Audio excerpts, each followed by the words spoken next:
The message that I want to give is kind of like my story, and I'm not a sheikh or anybody educated, so it's not. I'm not giving a halakha. I'm just giving more of a motivational talk to my sisters, inshallah, to myself. And forgive me, I'm going to read it because I didn't prepare for it enough to memorize it. Okay, so Bismillah.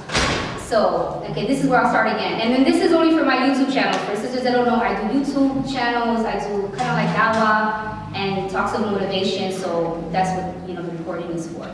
And then when I'm done, if anybody wants to give some words of encouragement or anything, then the mic will be open, recorded or not, whatever you guys want, just to help us motivate each other, inshallah. Okay, so from this, I'll start from the beginning. So, AsalaamuAlykum. I'm your sister Naomi, and I have a message that I wanted to share to motivate myself, inshallah, as well as you sisters, to never give up on yourselves. Don't give up. And not giving up is something that we tell our kids, and we tell it to people that we love and we support, but how successful are we at applying it to ourselves? And I have 3 points that may help in keeping ourselves positive and motivating us in not giving up on ourselves, despite the trials and the tests we may be facing.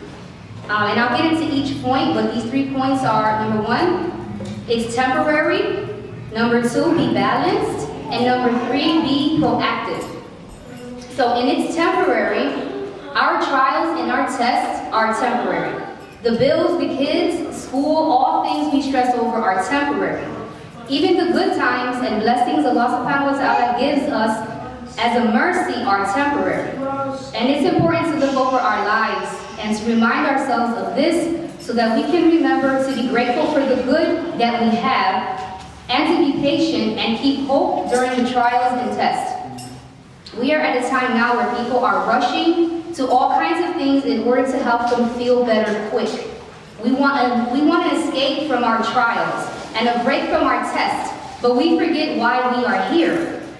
We beat ourselves up and play over in our heads our moments of defeat, but then we forget the countless times that we have survived. Alright.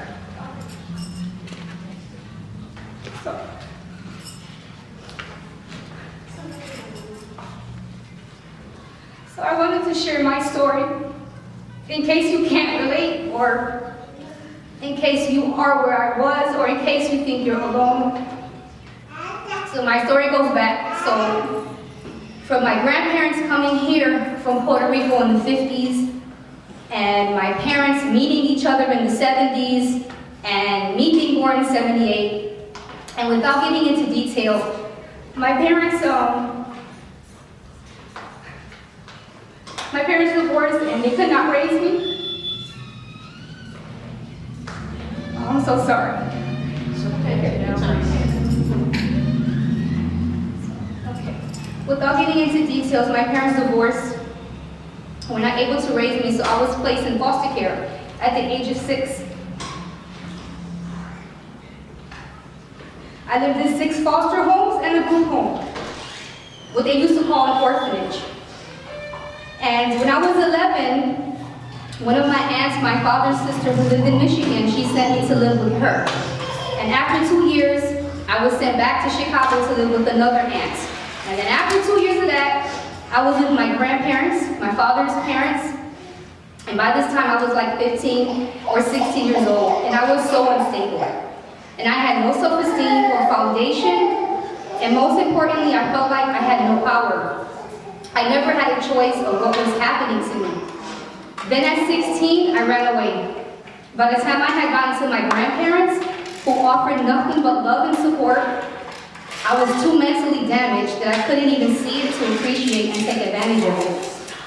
I was still a ward of the state when I ran away, and so I had a warrant, but I didn't care. I thought I knew better, and that I could find someone who would help make my life better. And actually, I ran away to find my mother. And I found my mother, but it didn't work out. And by the time I was 18, I was a teenage mother. And I was in an unhealthy, sometimes abusive relationship. And then 10 years later, I was in a second unhealthy, even more abusive relationship. Why was this happening to me, I thought? What was I doing wrong to have a life where people left me or stayed to abuse me? They call this a pity party. The one where the violins are played and you sing woe is me to anyone that'll hear. This was my heart at the time, but then eventually I changed my song. No one came to save me. I had to learn the lesson that Allah subhanahu wa ta'ala tells us in the Quran about changing the condition of one's heart before He could change our condition, before I even knew what a Quran was. Have you ever heard the term rock bottom or getting sick and tired of being sick and tired? It took me a decade, but I eventually crashed to my rock bottom and got sick and tired of being sick and tired for the last time in 2006.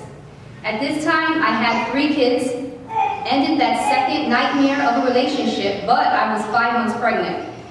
I knew that if I had not stopped the cycle that was my life, then not only will I lose myself in utter depression and anxiety, but that I will be teaching my kids that this was all that life had to offer.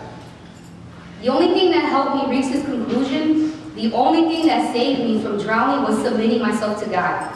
I got tired of hearing myself complain. I got tired of blaming others for my dysfunctions and diseases of the heart. Others got tired too and stopped answering the phone or coming around. I essentially got tired of giving up on myself. At the time, I was a Christian, so I started going to church. I never had a babysitter, so my kids were always with me. Then, a few months before I gave birth, I moved to Michigan with my family there. And by the permission of Allah, the first thing I did was find a church. And I would go to church sometimes 3 times a week. It was not until I turned 30, not too long after I moved to Michigan, that I began to appreciate what I had been through. Alhamdulillah. It was not until I turned 30 that I started to accept the fact that some things that happened to me were because I made wrong decisions. And those things were my fault, no one else's. It was not until that I started to feel that the disease that I had fed for so many years was indeed a disease that was finally healing. Healing only because I was trying to live according to what I believed at the time was what Allah subhanahu wa ta'ala wanted for me. I made dua and I begged Allah to save me from myself. And this is where I became Muslim, even without realizing it. I started to study the Bible so intensely. I volunteered at church events and then was offered a job as a community counselor at a Christian mission. I listened to all the popular speakers of that time and included my kids in this transition as well. I stopped celebrating holidays and rituals that were not in the Bible, and then I got laid off. Alhamdulillah, to conclude this very long story and close this point, I eventually began to study Islam, met my husband, got married, and he moved us all here to California.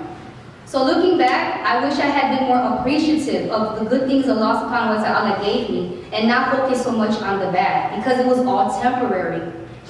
I'll go over points 2 and 3 quickly because this is already so long, so please bear with me.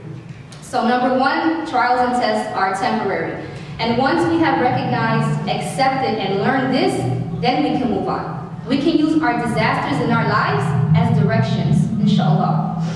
And number 2, we have to be balanced. We cannot become so overwhelmed in this life that we want to leave, nor can we become so enchanted with this life that we want to stay forever.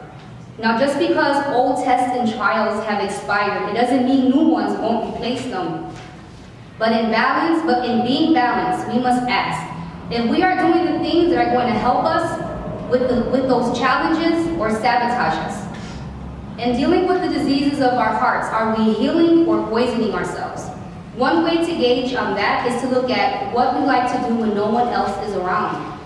Like the one who works out at a gym every day, eats healthy meals with family and friends, but when they're home alone, binges on cakes and candy and then tells everyone she doesn't understand why she can't lose weight. So closing that point and being balanced, we have to be aware of what we are exposing ourselves to, from what we eat, what we're listening to, and even what we watch, and do things with a purpose that will benefit you not only in this life, but also in the next, inshallah. And the final point, But to review the previous two, number one is temporary. These tests and trials are temporary. Number two, be balanced. This life is a battlefield, the battle within yourself.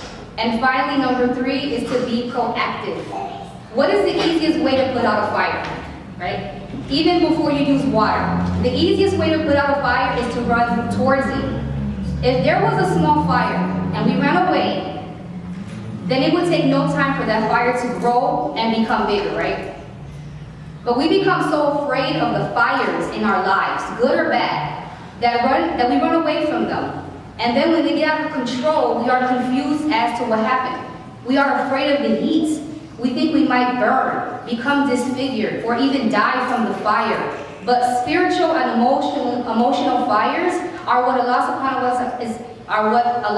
wa ta'ala uses as a way of telling us that it's time to do something. It's a way for us to know that we have to be present and proactive in our lives. We commit to everything else with no problem, but when it comes to ourselves, we don't trust ourselves and we're clueless. We give up on ourselves. We think someone else is going to fix it. We depend on others to fix it, and some of us are upset and bitter because no one else has come to fix and put out the fire that only we can put out. SubhanAllah. So sisters, Allah has made it easy for us to identify and to be proactive in the test that is this life with Islam. Allah subhanahu wa ta'ala has given us specific instructions that are not only forms of worship, but that benefit us in being the best that we can be, flaws and all. Not everyone has it this easy. Sisters, as a Christian, I wanted so bad to follow Jesus, but I didn't know how. Praying 5 times a day, fasting, seeking knowledge and education. Not everyone has it laid out this clearly. Life and the tests and trials it brings are not easy to maneuver through, but Islam is a mighty weapon that if applied in our best efforts grants us ease. May Allah subhanahu wa ta'ala protect us and our families. May He guide us and heal our hearts. May He send His mercies down upon us and grant us success in this world and the next. Ameen. And please, dear sisters, never give up on yourselves. May Allah reward you all with goodness. Ameen.